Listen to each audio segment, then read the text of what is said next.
So you have a chapter in your book on animals. Yeah, the animal welfare movement was actually begun by evangelical Christians, including Hannah More.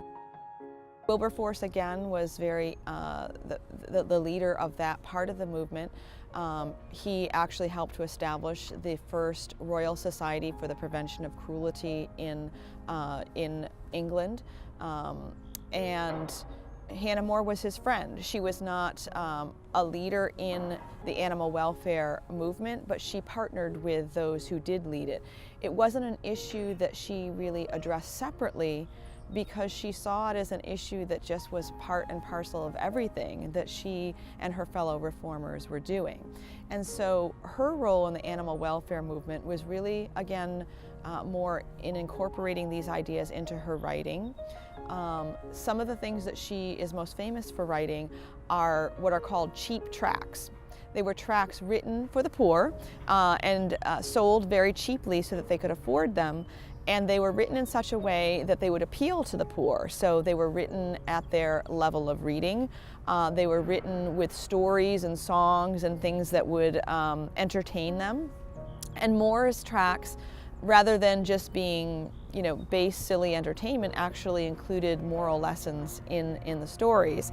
And so one of her tracts I wanted to read from, because it is a good example of how she incorporated animal welfare issues into a larger holistic moral worldview that included right behavior and compassion and concern across one's life.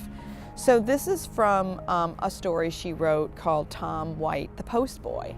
And Tom starts out as a young postboy driving a post cart with a horse. He gets led astray in his moral behavior by the other postboys who are drinking and carousing and so forth, and has an accident, and through that serious accident comes to have a religious conversion. And so when he gets well, he mends his life. And the story tells many ways that he improved his behavior and set an example. And one of those ways is this, I'll read. Tom indeed was very careful in never giving his horses too much water when they were hot, nor, whatever his haste, would he ever gallop them uphill, strike them across the head, or when tired, cut and slash them, or gallop over the stones as soon as he got into a town, as some foolish fellows do.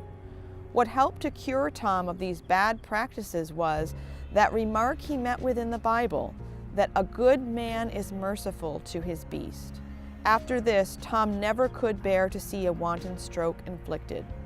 Doth God care for horses, said he, and shall man be cruel to them?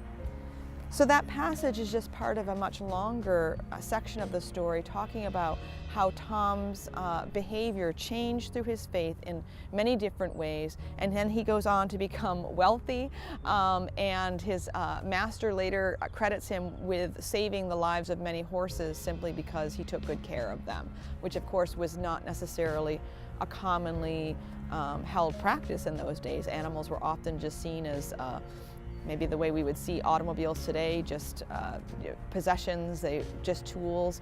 And it was very common for horses to be beaten mercilessly in the streets as they were taking loads in their carts and carriages. And so Moore is, in her work, trying to bring about changes in moral behavior across the whole spectrum, and that includes kindness to animals, which she bases in Scripture.